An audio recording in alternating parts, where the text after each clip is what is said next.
Bom dia. Vamos falar mais um pouquinho sobre a noção de existência aplicada na clínica, né, psicológica, baseada na fenomenologia existencial. Então eu vou compartilhar, vou terminar aquele artigo que a gente já tinha conversado um outro dia e trazer aqui na minha tela compartilhada, que acho que fica mais fácil para a gente conseguir ir conversando, né? É, Ele traz aqui, né, três aspectos importantes quando a gente está falando da clínica fenomenológico existencial, que é as três coisas: o abandono de qualquer redução do humano a dimensões meramente orgânicas, psicológicas ou sociais, naturalmente compreendidas. Isso é, o abandono de qualquer cientificismo objetivante do sofrimento existencial. O que isso quer dizer?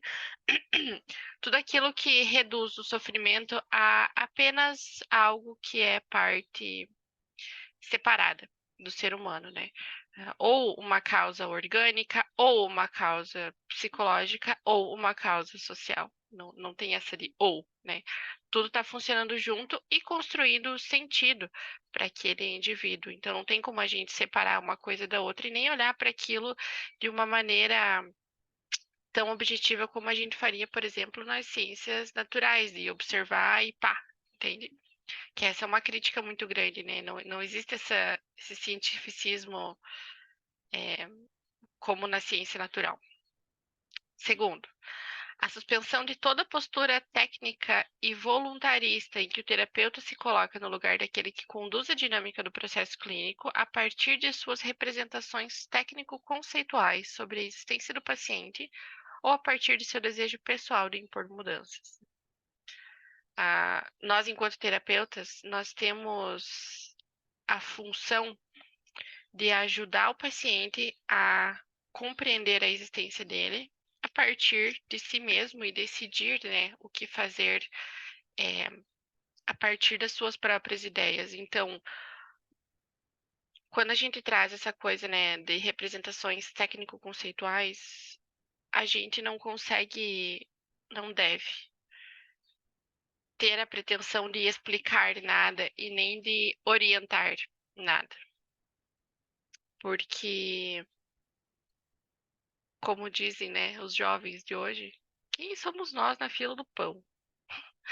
A lógica não é orientar e nem explicar, é facilitar para que o indivíduo, né, consiga decidir sozinho qual é que vai ser a pira dele, né?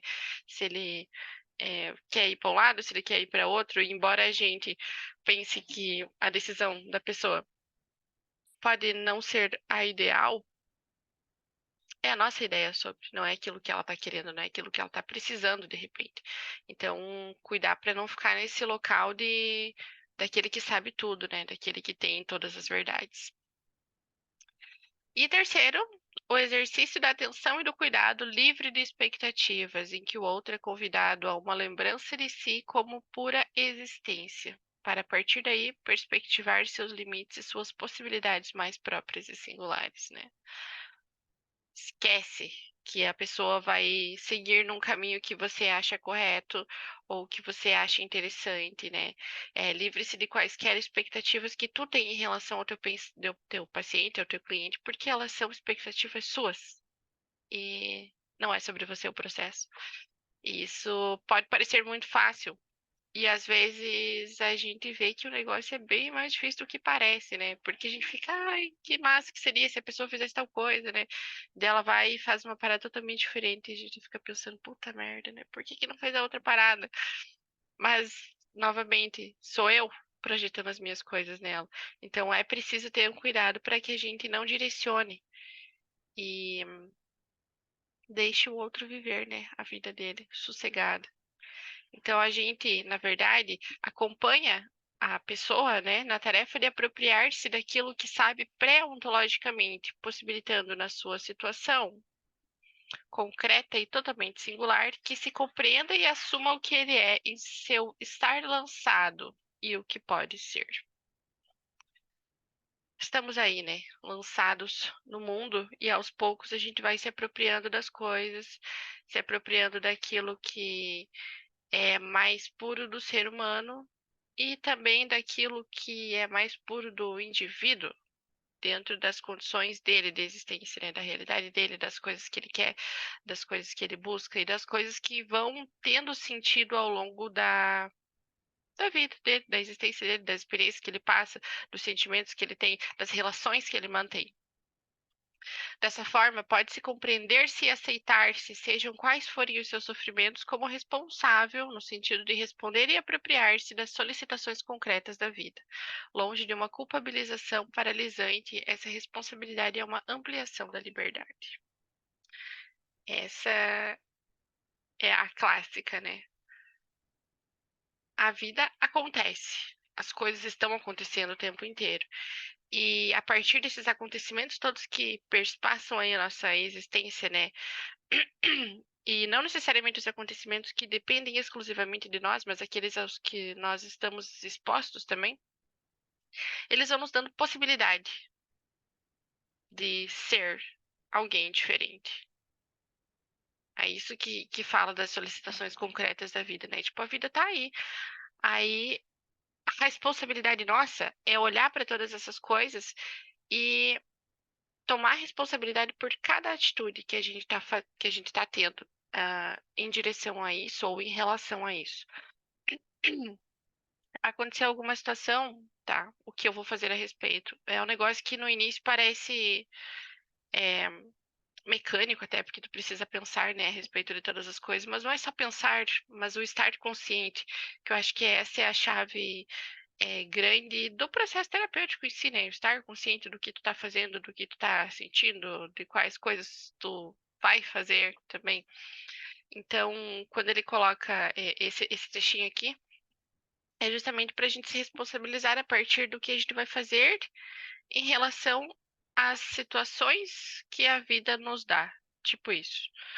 É, então, uma coisa que a gente precisa sempre estimular nas pessoas é justamente essa consciência e essa responsabilidade, esse comprometimento também com o que tem vontade, com o que espera também da vida. Porque a cada responsabilidade que a gente vai assumindo em relação à nossa vida, a gente vai saindo daquele lugar do impessoal que a gente conversou no outro dia, e a gente vai chegando nessa parte do pessoal, né? Sobre essa coisa do sentido, do individual. Então, esse cuidado ontológico que ele traz é justamente isso que é de cada um, não do ser humano por completo. E para isso a gente precisa pensar muito sobre o sentido que as coisas têm, como que a gente se constitui enquanto nós mesmos, não enquanto seres humanos. E aí não se aprende a fenomenalidade das ciências humanas pela interpretação própria das ciências naturais, que é aquela coisa de observar apenas como as coisas funcionam distante de nós. Ela exige outra possibilidade de interpretação alcançável por meio do rigor descritivo interpretativo. Deixar ver e fazer ver via fenomenologia, o que implica descrições compartilháveis sobre os fenômenos que permeiam situações singulares. E acompanhar o cliente nessa tarefa significa auxiliá-lo a tornar explícito para si mesmo o sentido de suas experiências, as dores, as alegrias e de suas possibilidades negadas, que é justamente essa coisa dessa reflexão de sentido, de tu pensar o peso que cada uma dos acontecimentos tem para a pessoa, né? E essa a Feijó é a clássica autora, pesquisadora brasileira, né, que fala sobre a fenomenologia existencial. E olha a frase dela: esta seria a tarefa do terapeuta existencial, resgatar o homem singular que se encontra perdido no geral, né? O homem singular é esse, né, que compreende o sentido das suas experiências, dores, alegrias, as possibilidades negadas. Então, quando a gente começa a prestar atenção em cada uma dessas coisas, a gente sai dessa impessoalidade, desse geral, e vai adentrando cada vez mais a nossa existência.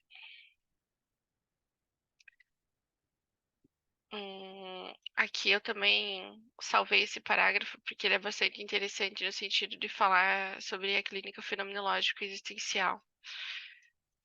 E aí, quando a gente está falando de, da clínica,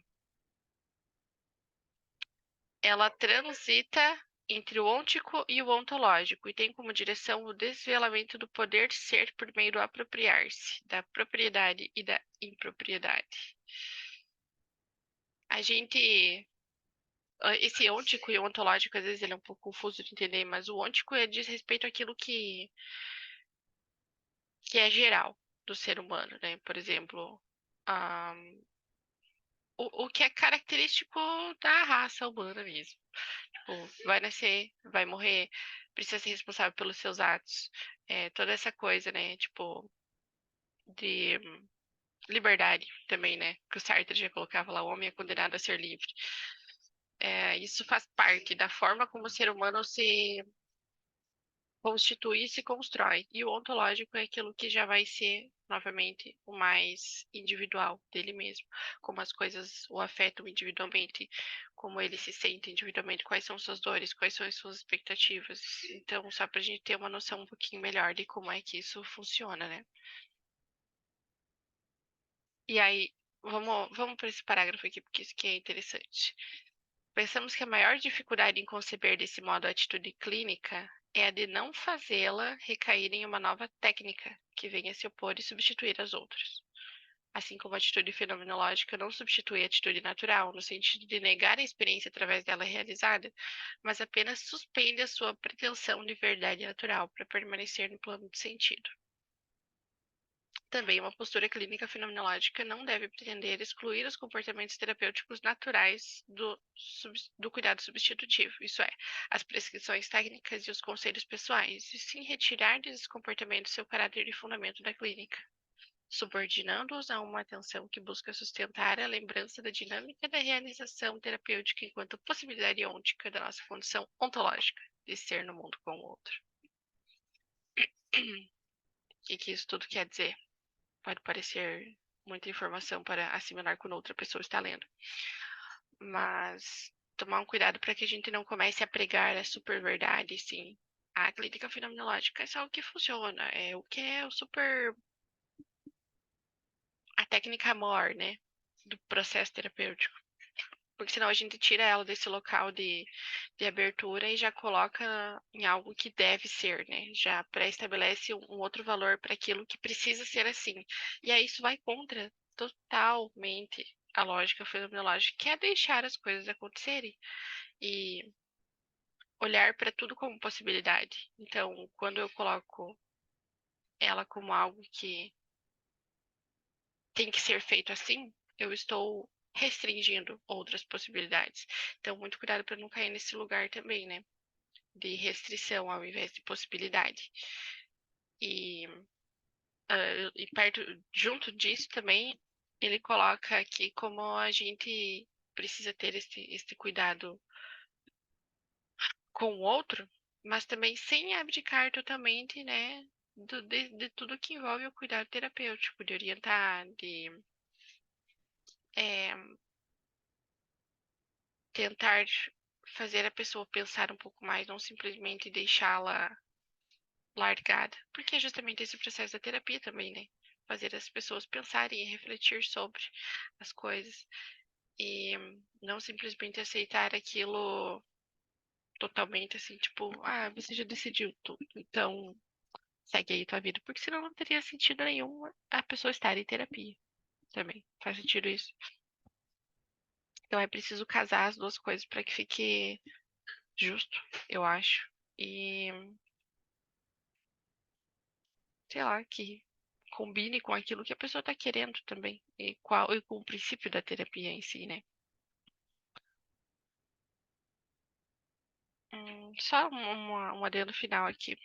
Somente através de uma consciência cada vez mais clara do papel da regulação e dominação exercido pelas institucionalizações técnicas científicas da vida cotidiana, é possível que as práticas psicológicas venham a se constituir espaços de abertura e cuidado para possibilidades históricas de ser no mundo com o outro mais plurais e emancipatórios.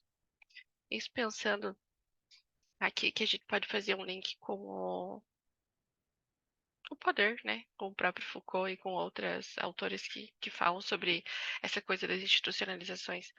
É, de como a gente precisa ter cuidado para não cair nesse jogo de poder, onde nós detemos o poder sobre quem é esse ser humano, sobre como ele funciona, ou sobre o que deve ser feito. Porque hoje em dia tem tantas ideias e tantas institucionalizações, né, dizendo que precisa ser assim, precisa ser assado. Então, ter uma, um cuidado para que a gente não caia nesse lugar também de, com perdão da palavra, cagar regras, é importante, porque senão nós estaríamos trazendo mais do mesmo para a psicologia, para um processo terapêutico, e muitas vezes são essas questões que adoecem. Então é fundamental que a gente não esteja nesse mesmo local, porque senão nós não estaríamos ajudando ninguém a ser um pouco mais livres ou carregarem um pouco mais de sentido, mas estaríamos aumentando ainda mais o seu sofrimento. Aos pouquinhos a gente vai falar um pouquinho mais sobre e vamos aumentando essa discussão que eu acho que é importantíssimo.